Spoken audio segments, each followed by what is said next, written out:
Assalamu alaikum урматтуу көрөрмандар, көк бөрү сүйүүчүлөрү. Сиздер менен кайрадан Only Top каналым. Алдыда акыркы жаңылыктар менен сиздерди тааныштырабыз. Алатоо командасында дагы бир жаңылык. Клуб Бакай Султан уулу менен келишим түзгөнүн билдирди. Бакай Султан уулу 1996 жылы Жалал Абад облусунун Тогуз Тороо районунда туулган. Бакай кичинекей кезинен бери улак тартып келет. Республикалык деңгээлдеги мелдешке алгачкы жолу 19 жашында катышкан. Ошол жылдан бери ал Тайсон аттуу аргымагы менен оюн көрсөтүп келет. 2019 жылдан баштап Баткен облусунун жаш күч командасында ойноп келет. Ошол эле жылы президенттин кубогунда жаңы түзүлгөн жаш күч биринчи лигада 4-чү орунду алат. Ал эми Бакай Султан уулу болсо мыкты улакчы наамын жеңип алган.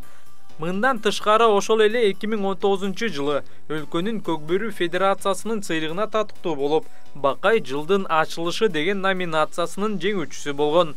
2020 жылдан бери жаш күч жогорку лигада оюн алып барып келет.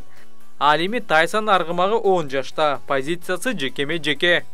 Бакай Султан уулу жекеме-жекеде ойноорун жакшы билебиз. Демек, Нурдин Болотбеков жарым коргоочу позициясына өтүшү мүмкүн.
Муну менен Алатоо сезон алдындагы 7-чи трансферин жасап жатат.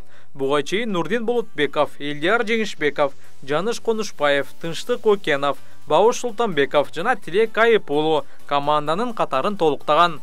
Ал эми команда расмий түрдө төмөнкү оюнчулар менен гана коштошкон. Алы Назаров жана Бекказы Токтогулов. Кимдер калат деген суроо. Бул 4 улакчы төмөнкүлөр болушу толук ыктымал. Манас Ниязов, Ташим Айлубашов, Аскат Аскаров жана Акбар Иманбеков. Ал эми калган оюнчулар чагымда командадан кетет.